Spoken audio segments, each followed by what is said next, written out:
You would have heard about the organisation Cambridge Analytica, which seems to be in the midst of all of this. We're wondering, can you really expect any privacy when you go in online? What do they do with the data? What data are they getting hold of? Can a presidential election really be swayed by Facebook? Joining us in the studio, Matt Porter of Matt Porter Web Design over at Innovation Martlesham. Hello, Matt. Hello there. Welcome to the show. Good to see you. And you too. So, look, this whole thing, it's a bit of a minefield. There's a lot of what Donald Trump will call fake news surrounding the whole thing. First of all, why should we care about this story? I think we should care because we do have a right to privacy as human beings. I think that sometimes we forget, or sometimes we confuse that right with secrecy.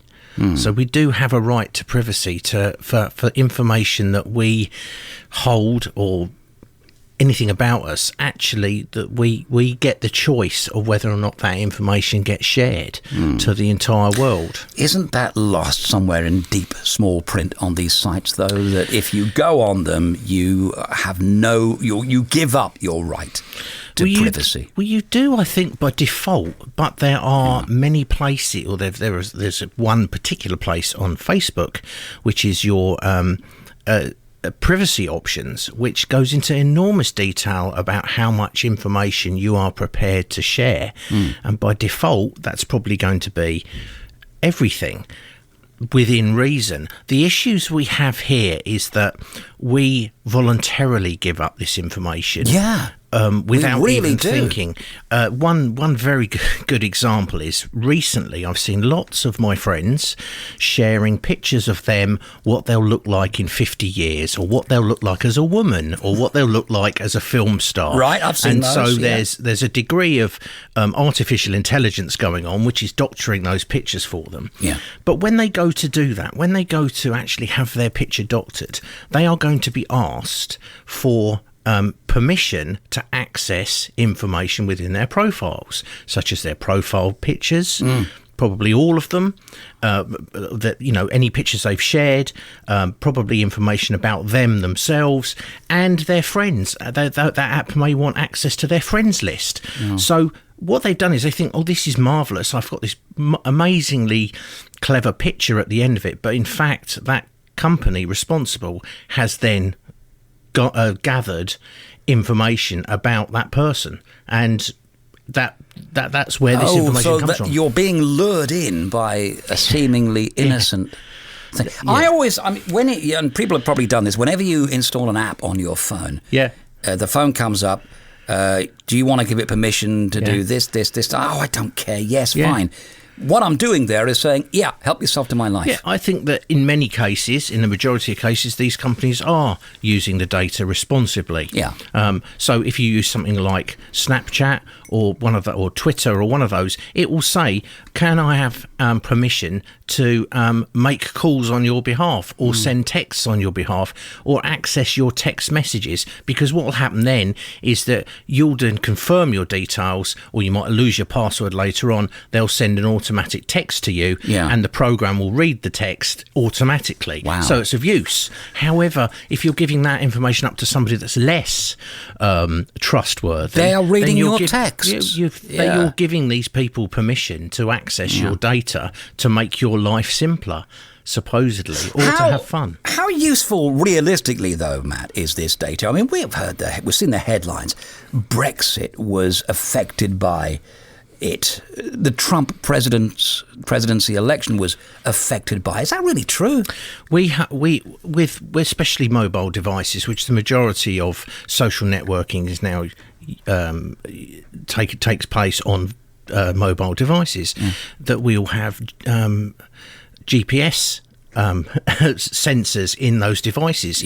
And again, those apps may ask for, and I know for a fact Google Maps does, when you install it, it says, can I have permission to access your geographical position? And you say yes, because otherwise the app's not going to work. So Google just knows where everybody is, just by almost by default. Many of these other systems will do this. So Snapchat, they will always want to have access to your geographical position, so you can walk past a cafe, and it will pop up and say, would you like to review this cafe? Yeah. Or you've just been in there. So geographical information is being gathered by these apps, by these services, and therefore they can be used to target you very, very closely. So if we have a councillor up for election in our town, they could theoretically use that information that Facebook has already to target you specifically in that seat. So it doesn't have to do the entirety of Ipswich. It can do it by areas, and it can then target ads. But so we'll be using Facebook, and there'll be ads for... But how is that a problem, though? Where I go, so what? Well, it's because what's happening is it's targeting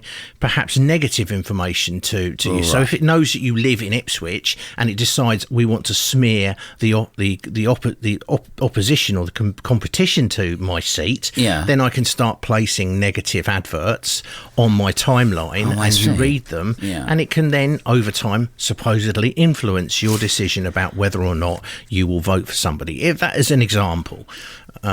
We have a customer who was years ago selling wedding cakes, and you can target Facebook ads to say, I want to target people in Suffolk who are within a certain age group, a certain degree of affluency, a certain, wealth, and who are getting married in the next 6 months. I want to target those people directly, and ads can then be pushed into their Facebook timeline to target them. So you are feeding, you want to sell wedding cakes to someone. Some may say that would be useful. Well, it is, isn't it? If I put a post on Facebook and say I've got spots, and the next thing comes up an advert for Nivea, that could be useful. That may well be, and therefore that company has scored because you need that product, and they want to sell it to you. It's when it becomes less moral. Yes. Facebook, of course, free. Google is free. Twitter is free. Are we simply paying for it with data, and we should just accept that? They're not in it for the joy of it, are they? Yeah, they're a business. No, someone like Google would say that their company motto is "Don't be evil." Yeah. However, what constitutes being evil, I don't know. But the point is that Google is built on an advertising platform, which is AdWords. That's where it's still making its majority of its money. Facebook is built on an advertising framework as well. They can't make money out of anything other than people paying for that information. And if you look at a social network with billions of users, you can imagine the enormous amount of information. A third of the planet has a Facebook account. You've got absolutely every detail about what those people do day to day. Yesterday, Mark Zuckerberg, the creator of Facebook, said we have made mistakes. Now, what does he mean by that, man? I think it's about ethos, isn't it? About how a company is run. And so they weren't strict enough with the data, you think? Or? I think that, no. I don't think that companies are generally. I think we have issues all the time with data being leaked over and over again. It doesn't matter how often these things happen. There's always something round the corner to happen again. So, and it's a completely one-off platform, isn't it? There's nothing to measure it against. Yes. So all you can measure it against, perhaps, is its mistakes. Okay, let's take Facebook is the hub of this argument. Matt, talk us through then how we would. Here's my Facebook open right now.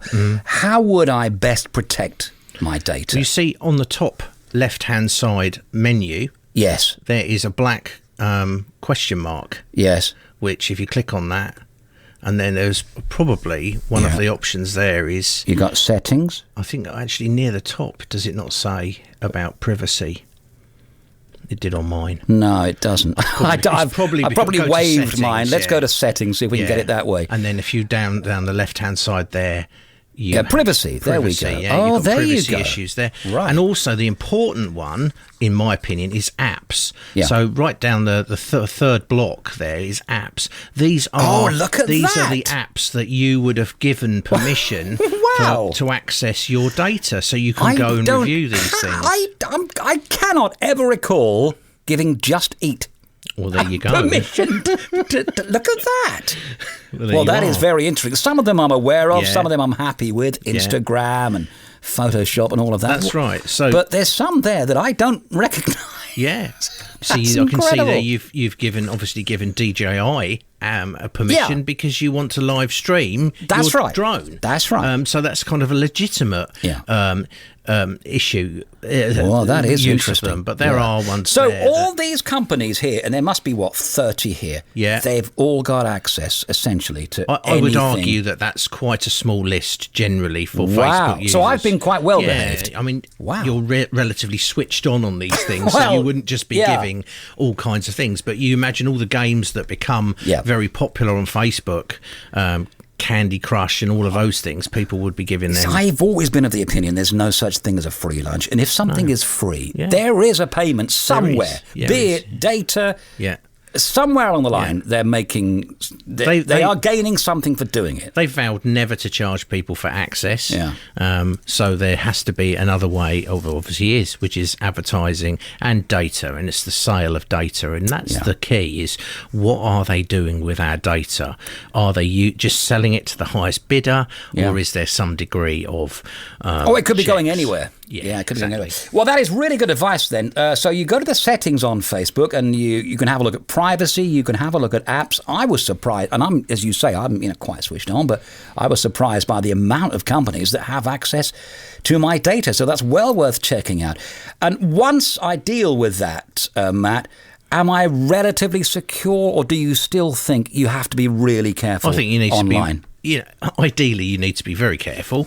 Ideally, you need to be reviewing those settings as often as possible because there are going to be times where you just simply don't notice that you've given permission to something to access your profile. And you do something in a rush. You don't read the small print. And although we all love to be, as a human race, we love to be display ourselves like we do.